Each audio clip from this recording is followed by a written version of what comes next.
A former Russian army officer has told the BBC he witnessed Russian soldiers committing war crimes in Ukraine. In an exclusive interview, Konstantin Yefremov has said that Ukrainian prisoners of war were humiliated, beaten and shot. Mr. Yefremov left the Russian army in August last year and has fled abroad.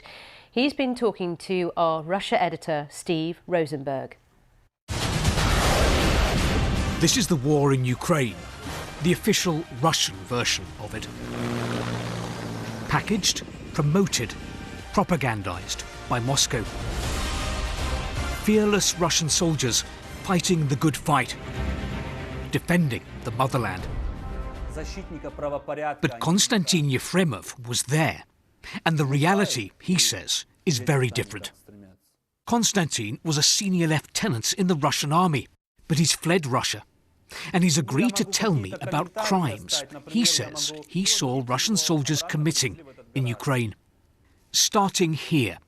This is one of Konstantin's first photos from Ukraine, an airbase seized by Russian troops in Melitopol. I saw looting there. Soldiers and officers grabbed everything they could. They climbed all over the planes and went through all the buildings. One soldier took away a lawnmower. He said proudly, "I'll take this home and cut the grass next to our barracks." Buckets, axes, bicycles, they bunged it all in trucks. Konstantin says that on the day Russia invaded Ukraine, he tried to quit the army. He was warned he'd face up to 10 years in prison for desertion. In occupied Ukraine, he was sent to guard this artillery unit, and then a facility where he says he witnessed Ukrainian prisoners of war being tortured. The Ukrainian had a blindfold on. The colonel put a pistol to the prisoner's forehead and said, "I'm going to count to 3 and then shoot you in the head." He counted and then fired just to the side of his head, on both sides. The colonel started shouting at him. I said, "Comrade Colonel, he can't hear you. You've deafened him." The interrogations, this torture, continued for about a week, every day, at night, sometimes twice a day. The interrogations became increasingly violent, claims Konstantin.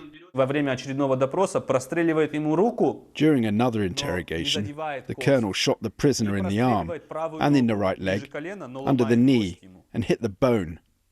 I went to the commanders and said the Ukrainian needs to go to hospital. He'll be dead by morning from blood loss. We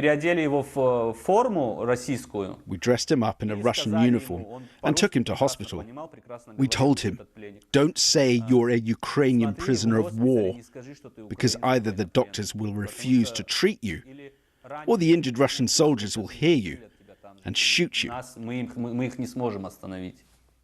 The BBC has verified documents, photographs and videos provided by Konstantin confirming his identity and his movements. Once he'd returned to Russia, back on base, he was accused of a serious breach of discipline for refusing to go back to Ukraine. He was dismissed from the army. A Russian human rights group, Gulag.net, has helped him leave the country.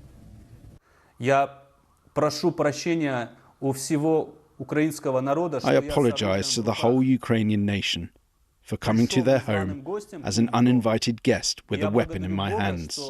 I don't even have a moral right to ask for forgiveness from the Ukrainians. I can't forgive myself, so I can't expect them to forgive me.